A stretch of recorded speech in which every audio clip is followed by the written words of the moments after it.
శ్రీవేంకటేశాయ నమః. హరే రామ రామ రామ హరి హరే, హరి కృష్ణ కృష్ణ కృష్ణ హరి హరే.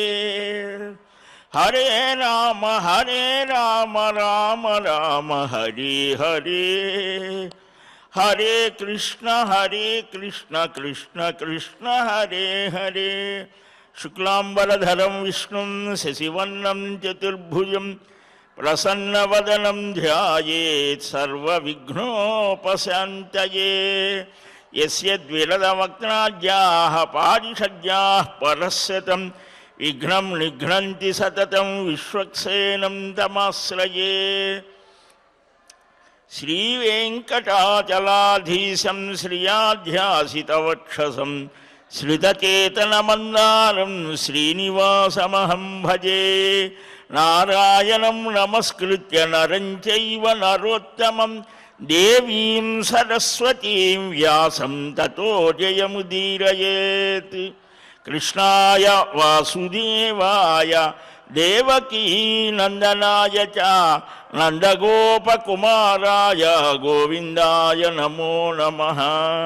శ్రీలక్ష్మీవల్లభారంభాం విఖనో మునిమధ్యమాం అస్మదాచార్యపర్యంతాం వందే గురుపరంపరాం. అస్మత్శ్రీగురుచరణారవిందాభ్యాం నమః. పరమగురుభ్యో నమః. సర్వగురుభ్యో నమః. తపస్వాధ్యాయ సంతోషాః శౌచం చ హరిపూజనం సంధ్యోపాసనముఖ్యాస్య నియమాః పరికీర్తితాః. ఆనందదాయకమైన వెంకటాచలంలో ఈరోజు స్వామివారు చక్కగా అమ్మతో కలిసి జలకాలాడే సమయం. శుక్రవారం ఈ రోజంతా నీ భక్తులే కదా అని స్వామి అంటే మనకు మనిద్దరకు కలిసినటువంటి భక్తులే కదా అని అమ్మ సమాధానం చెప్పేటువంటి సమయం. వేద పారాయణలు జరుగుతూ ఉంటే చక్కగా స్వాముల ప్రబంధ గోష్ఠి సాగుతూ ఉంటే అఖండ హరినామ సంకీర్తనలు ఒక ప్రక్క పులకింతమైనటువంటి ఆ స్థితిలో సాగుతూ ఉంటే భూపాల రాగాదులతో స్వామిని విన్నపాలు వినవలే వింత వింతలు అని అన్నమాచార్య స్వామి వారి గానం వింటూ ఆయన స్నానాన్ని పూర్తి చేసుకుంటారు. అలాంటి శుభవేళలో ఈ నాద నీరాజన వేదికని ఆధారంగా చేసుకొని సమస్త మానవాళికి కూడా తనను ఏ విధంగా స్మరించాలి, ఏ విధంగా పరమాత్మ శ్రీనివాస స్వామి ఎంత భోగమూర్తో అంతటి యోగమూర్తి. భోగాల్నే మనం చూస్తాం, ఆయన యోగ వైభవాన్ని మనం గ్రహించలేం. దానికి కూడా ఒక స్థితి ఉండాలి. భోగము యోగము రెండూ కూడా ఆయనకు సమానమే. అలాంటి వాటిలో సరే భోగాన్ని గురించి మనం చెప్పుకోనక్కర్లేదు, యోగాన్ని గురించి మాత్రం చెప్పుకోవాలి. నారద పురాణంలో పరమభాగవతుడైనటువంటి ఆ నారద మహర్షి సనక మహర్షిని ఒక్కొక్క ప్రశ్న అడుగుతూ ఉంటాడు. మనం రోజు చెప్పుకుంటూ ఉన్నాం, ఈ సాంసారికమైన స్థితి నుంచి బయటపడాలనుకునేటువంటి ముముక్షు అయినటువంటి వాడు ఎలాగ నడవాలి అనంటే దానికి ఈ భక్తి జ్ఞానము వైరాగ్యము ఇవన్నీ కూడా ఏ విధంగా ఉండాలి అనేటువంటివి చెబుతూ దానిలో ఈ యోగ శక్తి యోగ స్థితిని గురించి యోగి యోగంతో అజ్ఞానాన్ని నశింపజేసుకుంటాడు. అష్టాంగములతో కూడినటువంటి 8 విభాగాలతో కూడినటువంటిది యోగము. పతంజలి మహర్షి ఆ యోగ దర్శనాన్ని అద్భుతంగా ఇచ్చారు.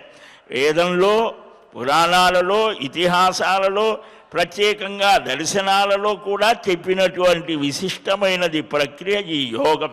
నిన్న మనం యమములు అంటే ఏమిటో తెలుసుకున్నాం.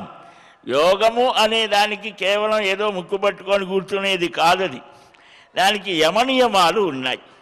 ఆ యమనియమ ఆసన ప్రాణాయామ ప్రత్యాహార ధారణ ధ్యాన సమాధి. ఈ ధ్యానం ఎక్కడున్నది? చిట్ట చివరిలో సమాధి స్థితికి ముందు ఉన్నది. మనం ఏం చేస్తున్నాం? మొదట్లోనే తెచ్చిపెట్టుకుంటున్నాం. పునాది లేకుండా బిల్డింగ్ కట్టాలనుకుంటున్నాం. నిలుస్తుందా? యమనియమాలు ఉండాలి ఎవరికైనా సరే, ఒక యోగికనే కాదు. ఏమిటి ఇవి? అహింస, సత్యం, అస్తేయం, బ్రహ్మచర్యం, అపరిగ్రహం, ఇలాగా అక్రోధం, అనసూయ, ఇవి గొప్ప గుణాలు. వీటిల్లో ప్రతి చోట ఇవే వస్తాయి. అసూయ లేకుండా ఉండాలి. సంతోషం, అదేమిటి? అందరికీ కావాల్సినటువంటివే. సంతోషంగా మనం ఉండకపోతే రోగాలు వచ్చి మనల్ని పట్టుకుంటాయి. కాబట్టి ఇవి అహింస అంటే ఏమిటి, బ్రహ్మచర్యం అంటే ఏమిటి? ఋషులైనటువంటి వారు అంటే వాళ్ళు గృహస్థులే, గృహస్థ సన్యాసులు లాంటి వారు. గృహస్థ ధర్మాలు వేరు, సన్యాస ధర్మాలు వేరు. మనం అన్నీ కలిపి చూడకూడదు. గృహస్థులు ఎలాగా ఉండాలి మహర్షులే చూపించారు. మొదట్లోనే స్వామి పరమాత్మే రెండు మార్గాలు చూపించి గీతలో అవే చెప్తారు. గృహస్థ ధర్మంలో ఎలాగ ఉండాలి? దక్ష ప్రజాపతి, వీరంతా వశిష్ఠ, భరద్వాజాది మహర్షులంతా గృహస్థ ధర్మాలు చూపించారు. పరమ యోగ నివృత్తి స్థితి ఎలా ఉంటుంది? సనక సనందన సనత్కుమార సనత్సుజాతాదులు చెప్పారు. ఎక్కడా వైక్లభ్యం లేదు. మనం అర్థం చేసుకోవటంలోనే ఉంటుంది. అందరినీ అన్నీ వదిలివేసి ముక్కు పట్టుకొని కూర్చొని లేదా తాళం వేస్తూ భజన చేయమని ఎవరు చెప్పరు. ఇది మనం బాగా గుర్తుపెట్టుకోవాలి. ఇవాళ వచ్చేటువంటి యువకులు అటో ఇటో అన్నీ వదిలేస్తామండి, మాకెందుకు ఇది అని, లేదంటే ఇంకేదో దారి. ఇది కాదు. దాన్ని సమన్వయం చేసుకునేటువంటి మనం ఒక క్రమంలో ఎక్కడో ఉంటారు మహానుభావులు. అత్యుత్కటై, ఆ ఉత్కటమైనటువంటి పరమ వైరాగ్య స్థితిలో ఉన్నవాడిని ఎవడో ఆపలేడు అసలు. అలాంటి వాడి స్థితి లేదు. అందరికీ అలాంటి స్థితి కాదు, కుదరదు. తాత్కాలికంగా ఉన్నా ఎక్కడొక్కడ వాడు దెబ్బతింటారు. అందుకని సామాన్య స్థితి నుంచి వెళ్ళమన్నారు. అందరికీ కూడా కావలసినటువంటివి ఈ అహింస, సత్యం, అస్తేయం, ఇవన్నీ కూడా. సరే, ఈ యోగరతుడైనటువంటి వాడు, సర్వ సంఘ పరిత్యాగి అయినవాడు మళ్ళా దాంట్లోకి వెళ్ళకూడదు, మహాపాతకం అన్నారు. సరే, యమాలు చెప్పారు. నియమాలు ఏమిటయ్యా? తపస్సు, స్వాధ్యాయం, సంతోషం, శౌచం, ఇవన్నీ చెప్పారు కదా. ప్రణవ జపాన్ని అకార ఉకార మకారాత్మకమైనది ప్రణవము. ఆ ప్రణవము వాటి యొక్క స్థితి ఏమిటనేది ఉపనిషత్తుల్లో చాలా స్పష్టంగా చెప్పారు. అకారం విష్ణు స్వరూపం, ఉకారం, ఇలాగా ఆయా సంప్రదాయాలు ఉన్నాయి. అకార ఉకార మకారాలే త్రిమూర్త్యాత్మకమని ఇక్కడ చెప్తారు. చాంద్రాయనాది వ్రతముల చేత శరీరాన్ని సృష్టింపచేసుకోవడం ఎవరికి? ముముక్షు అయిన వాడికి. ఇది ఉపవాసాలు ఉత్తమ యోగ సాధనం అన్నారు, తపస్సు. ఈ ద్వాదశాక్షర అష్టాక్షర మహామంత్ర జపం చేయటము. స్వాధ్యాయము అంటే మామూలుగా వేదాధ్యయనం చేసిన వాడు, వాడికి సంబంధించినటువంటి స్వశాఖ అధ్యయనం స్వాధ్యాయం. తపస్వాధ్యాయ నిరతం తపస్వి వాగ్విదాంవరం, రామాయణంలో మొట్టమొదటి శ్లోకం. నారదుడికి గురువుగా ఆచార్యుడిగా ఉండేటువంటి లక్షణాలు ఏమిటి? తపస్సు, స్వాధ్యాయం. ఇవి అంటే సమస్తమైనటువంటి శాస్త్రాధ్యయనం చేసినవాడు, దాన్ని అనుభవంలోకి తెచ్చుకున్నవాడు. కేవలం ప్రాక్టీసే పనికిరాదు, థియరీ కూడా ఉండాలి. థియరీ ప్రాక్టీసులు ఎన్ని ఉన్నప్పుడే వాడు ఆచార్యుడు అవుతాడు. అదే మొదటి శ్లోకంలోనే చక్కగా చెప్పారు. తద్ధి తపస్తద్ధి తప. నిరంతరం వేదాధ్యయనం చేస్తూ ఉంటే వాటి యొక్క ప్రకంపనలు, వైబ్రేషన్స్ అంటుంటామే, అంటే ఆ పదాలు చెబితే కానీ మనకు తొందరగా ఎక్కే స్థితిలో లేవు. అందుకని అవి ఇవి ఈ ప్రకంపనల ద్వారా మనలో ఒక ఒక మంచి శుభమైన మంచి ఆలోచనల స్పందనలు కలుగుతాయి. మహారాజులు పూర్వం వేద పారాయణ వేద యజ్ఞాలు చేయటానికి అగ్రహారాలు ఇచ్చారంటే కారణం ఏమిటి? లోకక్షేమార్థం. అలాగా ఇప్పుడు కూడా మనం ఎవరు ఏ యజ్ఞయాగాదులు చేసినా లోక కళ్యాణ సిద్ధ్యర్థం అనే చెప్తారు. ఆ ప్రకంపనలు అలాగనే భగవన్నామం ఇక్కడ అఖండంగా జరుగుతోంది. హరినామ సంకీర్తన వాటి యొక్క తరంగాలు అంతా వ్యాపించి మనలో ఉన్నటువంటి ఆ నెగటివ్ వేవ్స్ అంటారే వ్యతిరేక ఆలోచనల్ని తిప్పి పంపిస్తోంది, మంచి ఆలోచనల్ని కలిగిస్తోంది. విష్ణు సహస్రం ఇవన్నీ కూడా. ఈ జపం జకారో జన్మ విచ్ఛేద పకారో పాపనాశన. జన్మ కర్మలకు కారణమవుతోంది కదా. ఆ భవలతాలవిత్రము కుంతీదేవి అంటోంది భాగవతం. వాటికి కొడవళ్ళు లాంటివిట. ఈ తీగలని కోసేస్తారు కదా, అలాగా జన్మలకు కారణమైనటువంటి ఆ దృఢమైన పాశాలను పాపపు పాశాలని కోసివేసేటువంటిది నీ నామము. కాబట్టి ఆ భగవన్ నామ స్మరణ నిరంతరాయంగా చేయడం వల్ల ఈ పాప ప్రక్షాళన జరుగుతోంది. దానికి అష్టాక్షర మహామంత్రం, ద్వాదశాక్షరం, ఈ స్వాధ్యాయం ఇవన్నీ కూడా సాధనములు. ఈ స్వాధ్యాయాన్ని వదిలిన వాడికి యోగం సిద్ధించదయ్యా. దీనివల్లనే పాపం నశిస్తోంది. ఈ భగవన్నామ స్తుతి చేత దేవతలు ప్రసన్నులవుతారు. ఈ జపం అనేటువంటిది అంటే సమస్తమైనటువంటి జ్ఞానులు యోగులు భక్తులు ప్రారంభంలో వారంతా ఆ భగవన్ మంత్రాలని నామాన్ని కొన్ని కోట్ల జపం చేసి ఆ జప ప్రభావం చేత ఆ తమ ఇష్టదైవాలు ఏ విధంగా తమకు నిర్దేశిస్తే ఆ విధమైనటువంటి ఆ స్థితిని లోకానికి అందించి వారు శరీరాన్ని త్యజించారు. ఎవరైనా చేయొచ్చు. అది ఆ నామ జపాన్ని అసంఖ్యాకంగా ఎల్లప్పుడూ దానికి ఆసీనోవా పడుకున్నా కూర్చున్నా తిరుగుతున్నా ప్రళపన్ ఏ పని చేస్తున్నా సంతత శ్రీనారాయణ పాద పద్మయుగలి చింతామృతాస్వాద సంధానులై మరచన్ సురారి సుతుడే తద్విశ్వమున్ భూవరా. ప్రహ్లాద చరిత్రలో వస్తుంది. పానీయములు త్రాగుతును కుడుతును హాసలీలా నిద్రాదులు చేయుచును. అంటే మంచినీళ్ళు తాగుతున్నా తిరుగుతున్నా మాట్లాడుతున్నా ఇతరులతో ఏం చేస్తున్నా సరే సంతత శ్రీనారాయణ పాదపద్మ ఆ భగవన్ నారాయణుని యొక్క ఆ దివ్య పాదపద్మ స్మరణ స్ఫురణ ఎప్పుడు ఉండేది. అది సాధన అంటే.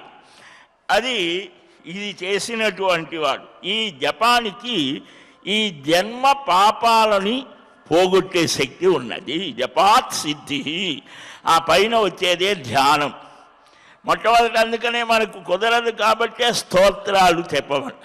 అందుకనే ఇక్కడ కూడా అందరికీ భాగస్వామ్యం. రామాయణం భారతం భాగవతం ఏవి చదివినా ఈ స్తోత్రాలు ఇవన్నీ ఎందుకనంటే ఆ సాధన చేయటం వల్ల మనం మన మనస్సు ఇంద్రియాలు బుద్ధి ఒకే చోట నిలబడతాయి. ఒక 2 గంటలు కదలకుండా కూర్చొని ఒక నామమో ఒక శ్లోకమో చదివితే మన శరీరం మీద మన మనస్సు మీద మన ఆలోచనల మీద దాని ప్రభావం ఎంతో ఉంటుంది.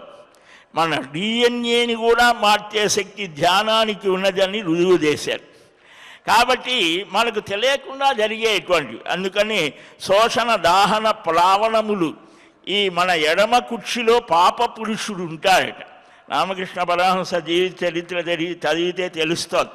ఆయన సాధన చేసేటప్పుడు ఆ పాప పురుషుడు నల్లగా కాటుక రంగులో కనిపించాడు. మహాత్ములకు దర్శనం ఇస్తాయి అన్నీ. ఆయన చేసిన ఆ సాధన వల్ల కుడి వైపు నుంచి ఒక తేజోమూర్తి వచ్చి ఈ పాప పురుషుని చంపివేశాడు. అప్పుడు ఆయనకు ఆ శారీరకమైనటువంటి ఆ అగ్ని శమించింది అని వస్తుంది. అందుకనే ఆలయాలలో అర్చక స్వామి కూడా ఆరాధన చేసేటప్పుడు రమితి రమ్ అని కొన్ని బీజాక్షరాలతో ఆ శోషణ పాప పురుష దహనం చెయ్యాలి అని మనకు శాస్త్రం, ఆగమ శాస్త్రం చెప్తోంది. శాస్త్రోదితమైనటువంటి చర్యలన్నీ కూడా ఆ మహాత్ములు ఆచరించి రుజువు చేశారు. కనుక ఈ జపం అనేటువంటిది వీరంతా చేసి ఆ అనుభవాలని, తమ ఆనందాన్ని అక్షర రూపంలో ఇచ్చారు. అందుకనే 32,000 కీర్తనలు అన్నమాచార్య స్వామి, త్యాగయ్య 24,000 కీర్తనలు, పురంధరదాసు 3.5 లక్షల పాటలు. ఇక్కడ అసలు మనం రోజు చదవటానికే మనకు అవకాశం. అంటే ఎంత ఆసువుగా అప్రయత్నంగా ఆ ఆనందాన్ని అక్షర రూపంలో వ్యక్తం చేస్తూ ఉంటే ఆ శిష్యులు ఎవరో రాశారు అన్నమాట. కనుక ఇక్కడ జపము అనేది వాచికము, ఉపాంశు, మానసం 3 రకాలు అన్నారు. మంత్రాన్ని బహిరంగంగా పెద్దగా ఉచ్చారణ చేయడం అనేది అది ఒకటి వాచికం అన్నారు. మనం మాట్లాడుతూ ఉంటాం. మనం ఎలాంటిది అనంటే ఈ ప్రాథమికమైన తరగతిలో 1వ క్లాస్ అక్కడ పెద్దగా అది వరకు అనుకోండి, ఇప్పుడు అరిపిస్తున్నారో లేదో తెలియదు, అమ్మా ఆవు ఇలాగ అరిపిస్తుండేవాడు, రాయించేవాడు. దిద్దగా వాడు పడుకునేటప్పుడు కూడా ఏది చెప్పు అని అంటే వాడు అదే చెప్తాడు. మనం కూడా భౌతికమైన స్థితిలో ఎంతో గొప్ప వాళ్ళమే అవ్వచ్చు, కానీ ఆధ్యాత్మికంలో ఓనమాలు దిద్దుకునే వాళ్ళమని భావించుకుంటే చాలా మంచిది ఆరోగ్యానికి. అందుకని ఏం చెయ్యాలి అంటే చెప్పినదే చెప్పాలి. హరే రామ రామ రామ హరి హరి, హరి కృష్ణ కృష్ణ కృష్ణ హరే హరే అని పెద్దగా అఖండ హరినామం చేశారనుకోండి, ఆ చెయ్యగా ఆ నోరు దానికి అలవాటు పడిపోయి నోరు శుద్ధం అవుతుంది. ఆ వాచికం అన్నారు. ఆ మహామంత్రం అది అందరికీ కూడా కొన్ని ఏవి పెద్దగా చెప్పాలి, ఏది అందరికీ చెప్పాలి, ఏది నియమంగా ఉండాలి వాళ్ళే చెప్పారు. మనం ఏం వెతుక్కోకల్లా అన్నీ సెట్ చేశారు. ఇంట్లో అమ్మ ఊరికి వెళ్ళేటప్పుడు పిల్లలు చెబుతుంది, ఎవరే దాంట్లో పప్పు ఉందిరా, దీంట్లో ఉప్పు ఉంది, దాంట్లో నెయ్యి, అవి ఇవి ఇట్లా చేయాలి అట్లా చేయవో చెబుతుంది. సరే వాడి పాకానికి వచ్చేసరికి ఏ రకమైన కావచ్చు, గొప్పగా అమ్మ కంటే కూడా బాగా చేయొచ్చు. కనుక ఈ మహానుభావులు మనకందరికీ అట్లా ఇచ్చారు. ఇది కూడా మేము చేశాం. ఈ మార్గంలో వెళితే నీవు కూడా ఈ స్థితిని పొందుతావు. అందుకని వేదమే స్పష్టంగా చెప్తోంది.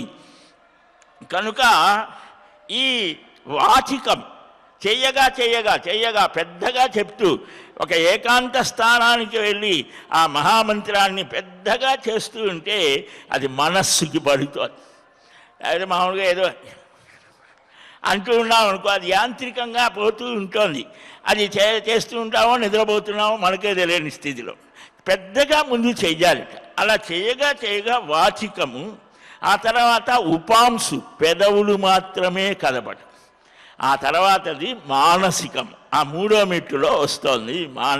మనస్సు అప్రయత్నంగా అది అంటే ఇదంతా చేశారు కదా, చేయగా వాడికి అదే తిరుగుతూ ఉంటుంది. శ్వాస మీద ఆ నామం వస్తుంది. శ్వాస మీద ధ్యాస అని అది వేరేది. ఇక్కడ ఏంటి, శ్వాసతో నామం చేయాలి. ఆ చేయగా ఒక మహానుభావుడు ఉండేవారు, మాకు తెలిసిన ఆయన చాలా సామాన్యం. ఆయనకు ఆపరేషన్ చేస్తే ఈ గొంతు దగ్గర నాడి కొట్టుకుంటోంది. ఏమిటయ్యా ఇది అనంటే ఆ పిల్ల కొడుకుని అడిగితే మా నాన్న ఎప్పుడు రామనామం చేస్తాడు, అందుకని ఇది అట్లా ఆడుతుందేమో. అంటే ఎంత సాధన చేశారు చూడండి. మనకు కనిపించకుండా మన మధ్యనే తిరుగుతుంటారు సామాన్యులుగా ఎంతోమంది. మహాత్ములు అంటే ఏదో గడ్డాలు మీసాలు పెంచుకునే వాళ్ళే కాదు, అది వాక్యమైనటువంటి మనకు ఏదో కొన్ని అభిప్రాయాలు కలగటానికి అది ఒక సాధన. సరే వాడి కనుక వాచికము సర్వయజ్ఞ ఫలప్రదము అన్నారు. పెద్దగా మనం చేస్తే, అందుకనే ఇక్కడ ఈ అఖండ జపం పారాయణ కానీ ఈ హరినామ సంకీర్తన కానీ వేరే చోట్ల ఇప్పుడు ఏకాహాలని సప్తాహాలని ఇలాగ 7 రోజులు చేయటము, 8 రోజులు, 10 రోజులు, 40 రోజులు, 50 ఇలాగ ఎందుకయ్యా మా చెవులు పోతున్నా ఏమిటి ఇవాళ అనుకునే వాళ్ళు ఉన్నారు. వాడికి తెలియదు కదా. అది ఆ నామస్మరణ చేయగా అది అప్రయత్నంగా వినడం చేత కూడా వాడికి ఫలం కలుగుతుంది. అందుకనే మనకు స్కాంద పురాణంలో ఒక కథ వస్తుంది. ఇద్దరు భార్యాభర్తలు ఉంటారు, చేయకూడని పనులన్నీ చేశారు. చివరిలో ఎట్లాగనో ఏదో చేసింది ఆమె. పార్వతీదేవి దగ్గరకు ఆమె గణంలో చేరింది. అక్కడికి వెళ్ళినా అయ్యో తన భర్త ఏం చేస్తున్నాడు, అక్కడికి వెళ్ళిన తర్వాత ఏదో ఒక స్థితి, వీడు ఎక్కడో కిరాతులతో అడవిలో దొంగతనాలు చేస్తున్నాడు. మన పాత వ్యవహారం కదా అని పాపం వీడిని ఎట్లాగైనా లాగించాలా అని అమ్మతో చెప్పిందిట. అమ్మ ఎట్లాగైనా వీడిని ఎలాగా అని అంటే పరమశివుడితో ఆమె సిఫార్సు చేస్తుంది. అంటే వాడు అసలు దుర్మార్గుడు, వాడు ఎట్లా వస్తాడు రాడు అని అంటే కాదు అమ్మ రికమెండేషన్ కదా. సరే వీళ్ళేం చేశారు, పర్వతుడు నారదుడు అని ఇద్దరికి అప్పగించారు. వాళ్ళు పోయి ఒరే నారాయణ కృష్ణ గోవింద అని అనరా అంటే నేను చేస్తానని బొమ్మన్నాడు. వాడికి ఏం చేశారు, చెట్టుకి కట్టేసి చెప్పారు. అంటే ఏదో పని జరగాలి కదా అందుకని చేస్తే వాడికి ఆ పుణ్యఫలం వల్ల మళ్ళీ వాడు వచ్చాడు అని చాలా చమత్కారం. అంటే ఏమిటనమాట, మనకు భాగవత దీంట్లో కూడా మహాత్మ్యంలో పద్మపురాణంలో వస్తుంది. ఈ భాగవతం జరిగేటప్పుడు ఆ భృగు మహర్షి వారంతా బతిమిలాడి తీసుకొచ్చారట కొంచెం వినటానికి, ఇంకా కొంతమందిని లాక్కొచ్చారట. ఇలాగ అంటే ఏంటనమాట, బలవంతంగా అయినా కూర్చోబెట్టితే వాడికి అసలైన జ్ఞానం కలుగుతోంది. ఆ భగవంతుని యొక్క ఆ దర్శన స్పర్శన సంభాషణాది కృత్యాల చేత వాడికి అసలు లక్ష్యం తెలుస్తోంది. ఈ భగవంతుడు తెలిసినా కూడా ఇంకా ఉత్తమ స్థితిని పొందాలి అని ఆయనే అవసరమైతే చెప్తారు. నామదేవుడి కథలో వస్తుంది. ఆయన చాలా మహానుభావుడు, పాండురంగడితోనే మాట్లాడతాడు. ఆ భక్తులంతా ఒక చోట కూర్చుంటే గోరా కుమ్మార్ అని ఉంటాడు, కుండలు తయారు చేసేయాలి. ఆయనని ఒక ఆయన అంటాడు, ఏమయ్యా ఈ ఇక్కడ కూర్చున్న వారిలో ఎవరు పరిపక్వానికి వచ్చారో కాస్త టెస్ట్ చేయమని. ఆయన కుండలు చేసేవాడు, ఇది బాగా గట్టిగా ఉందా ఈ ఓటిగా ఉందా అని కొడితే తెలుస్తుంది కదా. అట్లాగా ఆ కొట్టే దాన్ని తీసుకొచ్చి అందరిని ఎత్తిన కొడుతున్నాడు. ఈయన ఇదేమిటి నన్ను కొడతాడు, నేను పాండురంగడితో మాట్లాడేవాడిని నన్ను కొడతాడా అని కొంచెం అహంభావన ఉన్నదన్నమాట. ఇటు అటు ఇది కొంచెం పక్వానికి రాలేదు, ఇంకా పచ్చిగానే ఉన్నది. అంటే ఇది వెళ్ళి తన స్వామితోనే చెప్తాడు. ఇట్లన్నా నిజమే అన్నాడు ఆయన. ఆయనే కదా జయించేది, జగన్నాటక సూత్రధారి. అంటే నువ్వు కూడా ఇలాగే అంటావా అంటే భక్తుడు భగవంతుడితో ఆట ఆడుకుంటాడు. భగవంతుడు కూడా అంతే. ఒక పిల్లవాడు మారాన్ చేస్తే ఒక తల్లి ఎలాగైతే అనేక రకాలుగా వాడికి ఉత్తమ స్థితి కలగటానికి ప్రయత్నిస్తోందో, ఒక తండ్రి ఎలాగనో ఒక గురువు ఎలాగనో అన్నీ పరమాత్మే. ఆయన నువ్వు ఫలాని వాడి దగ్గరికి పోయి నువ్వు కొంత ఉపదేశాన్ని పొందాను, నేనే నీతో మాట్లాడుతుంటే కాదు అని బతిమిలాడి పంపించాడు. సరే ఆయన అక్కడికి వెళ్తే ఆయన ఒక విచిత్రమైన స్థితిలో ఉంటాడు. ఈయనేం గురువాడిని పోతాడు, మరలా పంపిస్తాడు. అక్కడ ఆయనకు ఒక మార్పు వస్తుంది. ఎంతటి మార్పు అంటే అంతకుముందు ఎక్కడో చోట అనుకున్నటువంటి వాడు ప్రతి చోట చూడగలిగాడు. అంతరంగమున ఆత్మారాముడనంత రూపులై అని ఎలాగైతే ఆయన గానం చేశారో రామదాసు, అలాగ అంతటా చూడగలిగాడు. ఒక పిల్లి వచ్చి ఆయన పాలు త్రాగుతుంటే చూస్తూ ఉంటే దానికి పెట్టాడు. ఒక రొట్టె పెడితే దానికి ఆ నెయ్యి అంటించలేదని గుర్తుగా వచ్చి అది తీసుకొని పోతుంటే దాని వెంటబడ్డాడు. సామాన్య దృష్టిలో పిచ్చోళ్ళు కదా, ఒక పిల్లికి దానికి దాన్ని నెయ్యి అందించలేదు, నెయ్యితో కూడి ఉంటే అది బాగుంటుంది తినటానికి అని వెంటబడుతున్నారంటే అందరూ నవ్వుతారు. దాంతో ఒక పరిపక్వ స్థితికి వచ్చి అంటే ఏంటి, సర్వభూతాని చాత్మని, సర్వ ప్రాణులలో ఉండేటువంటి ఆ పరమాత్మ సందర్శనం చేశాడు. కనుక జపాత్ సిద్ధి, ఈ అక్షరములు పదములు స్ఫుటకముగా ఉండటం చేత మంత్రోచ్చారణ చేయడం వాచిక జపం, ఇది సర్వయజ్ఞ ఫలప్రదం. ఉపాంశు జపం, ఒక పదం నుండి మరొక పదం విడిగా తెలిసేట్లుగా పెదవులతో పలికేది ఉపాంశు. వాచికం కంటే ఇది రెట్టింపు ఫలం. అక్షర క్రమాన్ని నిర్ణయించి అర్థాన్ని విచారణ చేయడం మానసిక జపం. మానస జపం ఏమిటి, నమో నారాయణాయ అంటే నారాయణ నీకు నమస్కారం. అకార ఉకార మకారాత్మకమైన ప్రణవస్వరూపుడైన పరమాత్మ సర్వజీవులకు నారము అంటే ఏమిటి, అయనము అంటే ఏమిటి? నారం అయనం యశస సయేవ నారాయణ సర్వజీవులకు ఆధారమైనటువంటి వాడివి అని ఆ సర్వజీవులకు కూడా అంతర్యామిగా ఉండి అన్నిటినీ నడిపించేటువంటి ఆ పరమాత్మ తత్వం విచారణ చేసేటువంటి జపానికి మానసిక జపం అని పేరు. అది సుప్రీం అన్నమాట. ఆ స్టేజ్కి వెళ్ళాలి. ఏదో చేస్తున్నా అంటే చేయాల్సిందే. అది చేయగా ఆ స్థితికి వెళ్తోంది. కనుక ఈ జపం చేత సిద్ధి పొందుతారు మానవులు. ఈ జపాత్ సిద్ధి అని అన్నారు కదా.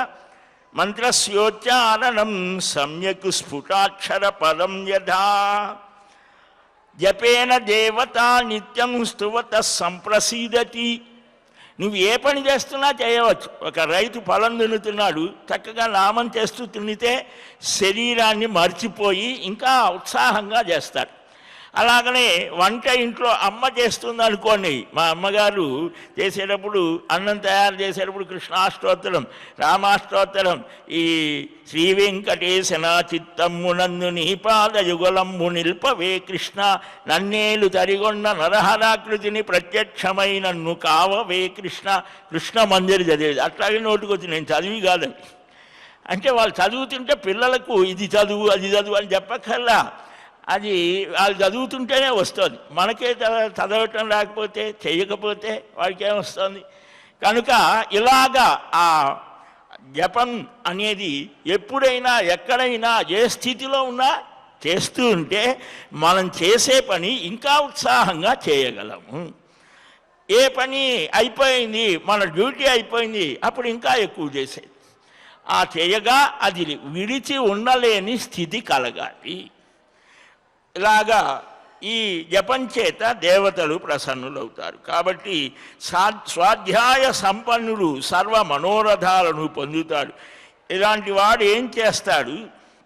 యదృచ్ఛా లాభ సంతుష్టి సంతోష ఇతి గీయతే. ఇది ఆ జపము. తర్వాత స్వాధ్యాయము, సంతోషం. తపస్సు, స్వాధ్యాయము, సంతోషం అని కదా నియమాలలో అన్నమాట. ఈ ఏది లభ్యమైతే దానితో సంతృప్తిగా జీవిస్తారట. సంతృప్తి అనేది వస్తువుల వల్లనో ధనం వల్లనో మరొక దాని వల్లనో కలగదు. ఇది మనం బాగా గుర్తుపెట్టుకోవాలి. బాగా ధనం ఉన్నది ఒకడికి, బాగా అధికారం ఉన్నది, బాగా వాడు ఒక్క మాట చెబితే కొన్ని లక్షల మంది స్పందిస్తారు. వాడు సుఖంగా ఉన్నాడా? ఒకసారి చూడండి. లోకల్ ఏమీ లేదు. వాడు మనకు చమత్కారంగా మహానుభావులు చెప్తారు. ఒక రాజుగారి దగ్గర ఒక మంత్రి ఉండేవాడు. ఎప్పుడు పిలిస్తే అప్పుడు వెళ్ళాలి. ఎప్పుడైనా సరే. ఆయన అర్ధరాత్రి పూట వెళ్తున్నాడు. అప్పుడు ఈ కాగడా వెలిగించుకొని రాత్రి వెళ్తున్నాడు. ఒక కట్టెలు కొట్టి ఏ రోజుకు ఆ రోజు కట్టెలు అమ్ముకొని జీవించే వ్యక్తి ఒక పూరి గుడిసెలో పడుకొని ఉన్నాడు. ఆ భార్య అంటోంది, ఏమండి ఎవరో పెద్ద ఆయన వెళ్తున్నాడు, ఏంటో అది ఇది అని అంటుంటే, వెళ్ళేవాడు పెద్దవాడు కాదు, ఏం కాదు, వాడు ఒక బానిస, నువ్వు పడుకో అన్నాడు. ఇది విన్నాడు. మనస్సులో తొలుస్తోంది. సరే అక్కడికి వెళ్ళాడు. రాజుగారితో ఏదో మాట్లాడాడు, అయిపోయింది. మన్నాడు వీని కొలువుకి పిలిపించాడు. వీడు గద వణికిపోయాడు. ఏం రానైనా నువ్వేం భయపడవద్దు, రాత్రి నేను వెళ్తూ విన్నాను నీ మాట, నువ్వు ఏ భావంతో అన్నావు అనంటే ఏం చేయనని మాట ఇచ్చాడు కదా, నిర్భయంగా చెప్పాడు. ఏం లేదు మహానుభావ మహామాత్య, మీరు ఒక ఉద్యోగం చేస్తున్నారు. ఆ రాజుగారు ఎప్పుడు పిలిస్తే అప్పుడు నేను నిద్రపోతున్నానండి, నేను ఇప్పుడు లేవలేను, లేకపోతే అనారోగ్యం అని చెప్పడానికి లేదు, ఖచ్చితంగా వెళ్ళిపోవాల్సి. ఇప్పుడు నేనున్నాను, నా పైన ఎవ్వరు లేరు. నేను ఈరోజు వెళ్ళి ఆ విక్రయం చేసి అమ్మి వస్తే ఆ వచ్చిన దాంతో నేను సంతృప్తిగా కావాల్సినవి తెచ్చుకొని తింటాను, పడుకుంటాను. ఈరోజు వెళ్ళక్కర్లేదని నన్ను ఎవరు అడిగేవాళ్ళు లేరు. కానీ నువ్వు అలా కాదు, నేను రాలేనని అంటే ఖచ్చితంగా రావాల్సి. కాబట్టి స్వేచ్ఛ ఎవరికి ఉన్నది, నీకా నాకా, తృప్తి ఎవరికి ఉన్నది అని చెప్పినట్టుగా చెప్తారు. అంటే ఏమిటి తృప్తి అనేది? వస్తువుల వల్ల కానీ మరొక దాని తృప్తించెందని మనుదులు సప్తద్వీపములనైన చక్కమ్మడునే భాగవతంలో అంటారు. కాబట్టి ఇక్కడ ఏ స్థితిలో ఉన్నా మన స్థాయిలో మనం ఎలాగ ఉన్నాము, ఈ తృప్తి అనేది వంటిది ఉండాలి అని ఈ ఉపాంశు జపం వీటితో సంతోషం, ఈ సంతోషం లేనివాడు ఎక్కడా సుఖాన్ని పొందలేడు. ఇది మనకు చాలా అవసరమైంది. మనం ఎక్కువగా పోల్చుకొని బాధపడతాం. దుర్యోధనుడు అదే బాధ పాపం వాడికి, పోల్చుకొని బాధపడతాడు. కానీ కష్టాలలో ఉన్న ధర్మాన్ని వదలకపోవడం చేత ధర్మరాజు ఎప్పుడూ సుఖంగానే ఉన్నాడు. అదే విదురుడు చెప్తారు. రెండవసారి అనుద్యూతం అయిన తర్వాత అందరూ కూడా రకరకాలుగా హింసాత్మకమైన భావాలు వ్యక్తం చేస్తాడు దుశ్శాసన. ఎంత ఘోరంగా అంటే మనకు చాలా దగ్గరగా ఉంటాడు దుర్యోధనుడు, దుశ్శాసనుడు. భీముని చూసి గౌహు గౌహు అంటాడు, అంటే ఎద్దులాగా ఉన్నావురా అంటాడు. ఇలాగ అంటూ ఉంటే పాపం బాధ కలుగుతోంది ఆ భీమసేనుడికి. గొంతు పిసికేద్దామనుకుంటాడు. అలాంటి వాడు కూడా ఆ అన్నగారి మాటను దెవదాట. అది చాలా విశేషం. రామలక్ష్మణ భరత శత్రుఘ్నుడు కలిసి ఉండటం గొప్ప విశేషం కాదు ఒక రకంగా. కానీ పాండవులు, అర్జునుడు, భీముడు, ధర్మరాజు ఏది చెబితే అదే. అప్పుడు సరే ప్రతిజ్ఞ చేస్తాడు, అవన్నీ ఇదే అనుకోండి. వెళ్ళి ఆ విదురుడి దగ్గరికి వెళ్తే అంటాడు, మీరు ధర్మాన్ని తెలిసిన వారు, మీకే విజయం కలుగుతోంది, సహనం ఉన్నది. ఎంతోమంది మహానుభావుల దగ్గర నీవు ఈ ధర్మ సూక్ష్మాలు గ్రహించావు. నీకు నారాయణుడే రక్షగా ఉంటాడు. నారదులు ఎప్పుడు కూడా నీకు చెప్తూనే గైడెన్స్ ఇస్తూ ఉంటారు. మనం ఆ ధర్మ మార్గంలో ఉంటే ఎవరో ఒకరు మనకు ఆ ధర్మాన్ని ప్రబోధిస్తూ ఉంటాడు. వీడు యోగ్యుడు అనిపిస్తే మనకి ఎక్కడి నుంచో ఏదో ఒక రూపంలో ఆ దైవ మార్గదర్శనం కలుగుతుంది. ఆయనే వచ్చేసి ఎదురుగా ఏనా నాయన ఏంటి అని అడగక్కర్లా. మనం సరైన మార్గంలో ఉంటే మనకు అనుకోని సహాయాలు అందుతాయి. అదే దైవశక్తి అని. కనుక ఈ సంతోషం అనేటువంటిది విశేషమైనటువంటిది అని, తృప్తిగా ఉండాలి అని, ఈ కోరికలు నజాతు కామ కామానాం ఉపభోగేన శామ్యతి ఇతోధికం కదాలప్స్య ఇది కామస్తు వర్ధతే. ఈ కామములు అంటే కోరికలను అనుభవించడం చేత సుఖం కలగదు, తృప్తి కలిగించవు. ఇంకా పొందాలి, ఇంకా పొందాలి. ఏయాతి చరిత్ర భారతంలో వస్తారు. ఆయన హవిషా కృష్ణవర్త్మేన అగ్నిలో నెయ్యి వేస్తూ ఉంటే ఏ విధంగా అయితే అది ఆగుతుందా, నెయ్యి వేస్తుంటే మంట మండుతూనే ఉంటుంది. అలాగే ఒక కోరిక తీరితే ఇంకొకటి తయారవుతూ ఉంటుంది. ఎక్కడో ఒక చోట ఆగాలి అని చెప్పడం జరుగుతోంది. ఇలాగ మనకు ఈ నియమాల చేత సంతోషం, సేవితం, హరిపూజనం, ఈ నియమాలను కూడా పాటించడం చేత యోగి గొప్ప స్థితిని పొందుతాడు అని. అలాంటి యోగాభ్యాసం మనం ప్రాణాయామాదులు చేయలేకపోయినా కనీసం సంతోషం, ఆస్తిక్యం, ఈ గుణాలు అందరికీ ఇవన్నీ ఉండవలసినటువంటివి ప్రతి మానవుడికి కూడా. అలాంటి యమనియమాదులని కనీస మాత్రంగా మనకు అనుగ్రహించమని, మనకే కాదు సర్వమానవులకు అనుగ్రహించమని ఆ సర్వేశ్వరుని వేడుకొందాం.